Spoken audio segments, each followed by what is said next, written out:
Lager şahidi Qalbi Nursida xanım qatarlıqlar Belgiya parlamentida guvohlik berib, Belgiya doiralarini Uyg'ur qirg'inchiligini e'tirof qilishga chaqirdi. O'zining yig'ilish lagerlaridagi kechirmishlari asosida Xitoyning Uyg'ur va boshqa musulmonlarga qaratgan bosqinchilik, tug'mas qilib etish va majburiy emgak qatorliq siyosatlar haqida to'xtalgan Qalbi Nur xonim Belgiya doiralarini Uyg'ur qirg'inchiligini e'tirof qilishga chaqirdi.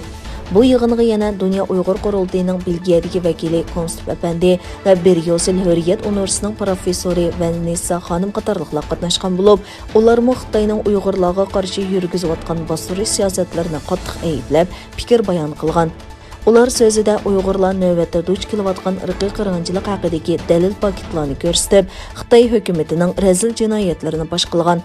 Belgiyadagi mazkur guvohlik berish yig'inini asli 5-oyning 4-kuni o'tkazishni plan qilingan bo'lsa-mu, ammo tor hujumi sababli kechiktirilgan edi.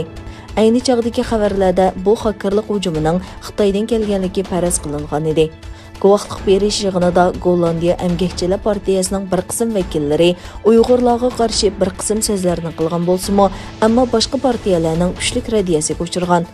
5 soat davomlashgan guvohlik berish yig'inidan keyin har qaysi partiya vakillari Qalbi Nursida xonimga rahmat aytgan va uni qo'llaydiganligini bildirgan.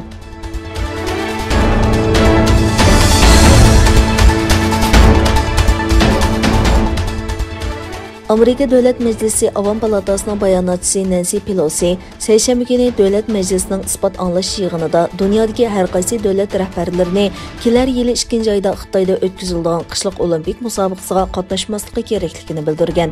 U mundaq degan: "Davlat boshliqlari Xitoyga berish orqali Xitoy hukumatiga yuz bermayli. Agar davlat boshliqlari irqiy qirg'inchilik yurgizayotgan Xitoyga borsa, sizlar musobaqa maydonining o'rindiqlarida o'ltirayotgan vaqtning o'zida irqiy qirg'inchilik davom qilayotgan bo'ladi. Shunga tanarkatchilarimizga va o'z davlatimizda hurmat bildirayli. Bu bir diplomatik boyqut qilish, bundaq jiddiy masalaga sukut qilishni qabul qilg'il bo'lmaydi." Nancy Pelosi xonim yana mundaq degan: "Agar iqtisodiy sabablar tufaylidan Xitoyda yuz berayotgan kishilik huquq dafsandichiligiga inkos qaytarmasak, dunyoning boshqa har qanday yerdagi kishilik huquq masalasi haqida gap qiladigan salohiyatimizni va shundaqla xalqarodagi e'tiborimizni yo'qotib qo'yamiz." Yig'inga riyosatchilik qilgan Cumhuriyetçi Avam Palata a'zosi Krisimiz shirkatlarning davlat majlisida ifoda bildirishi va hisob berishi kerakligini aytdi. Demokratik Kengash Palata a'zosi Jim McRoven bo'lsa, qishliq olimpik tanarkat musobaqasining kechiktirilishi va xalqaro olimpik komitetiga sohibxonlik qiladigan davlatning yangidan tanlashi uchun vaqt berishi kerakligini bildirgan. McRoven, agar biz yo'qim sababidan olimpik tanarkat musobaqasini 1 yil kechiktira oladigan bo'lsak, irqiy qirg'inchilik sababidan uni 1 yil kechiktirishimiz kerak dedi.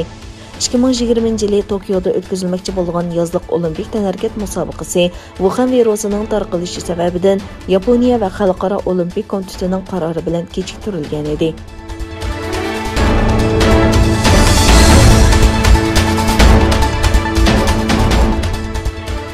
Xitoy bilan Rossiya Xitoydagi 2 yadro elektr stansiyasiga yangi bir avlod Rossiya ishlab chiqargan reaktor qo'shish xizmatini boshladi.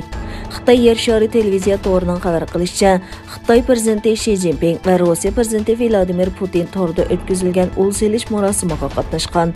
Bu tur doirasida Xitoyning Jiangsu o'lkasidagi Tayvan yadro elektr stansiyasining 7 va 8 reaktori va Liaoning o'lkasidagi Shudabao yadro elektr stansiyasining 4 va 3 reaktorlari Rossiya tarafidan yasaldigan.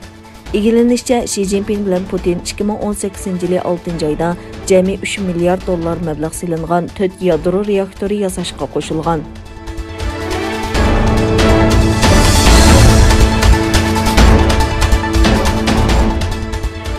Rossiya Tashqi ishlar ministri Sergey Lavrov Amerika Tashqi ishlar ministri Antony Blinken bilan tunji qitim ko'rishdi. Shimoliy qutb davlatlarining diplomatiya ministrlarining uchrashish munosabati Islandiyaning poytaxti Reykjavikda turayotgan Lavrov bilan Blinken ko'rishishdan ilgari axborotga bayonot e'lon qildi. Rossiya Tashqi ishlar ministri Lavrov ikki davlat munosabatining yanada taraqqiy qilishini muzokara qilishni xohlaydiganligini bayon qilib, Rossiya prezidenti Vladimir Putin va Amerika prezidenti Joe Biden orasidagi telefonga asosan qanday qilib munosabatni taraqqiy qildirish to'g'risida suhbatlashadiganligini bayon qildi. Amerika Tashqi ishlar ministri Blinken Amerika va Rossiyaning nurg'un sohadagi manfaatining birdek ekanligini tilg'ilab, ularning bu masalalarda hamkorlikni kuchaytirganligini bayon qildi.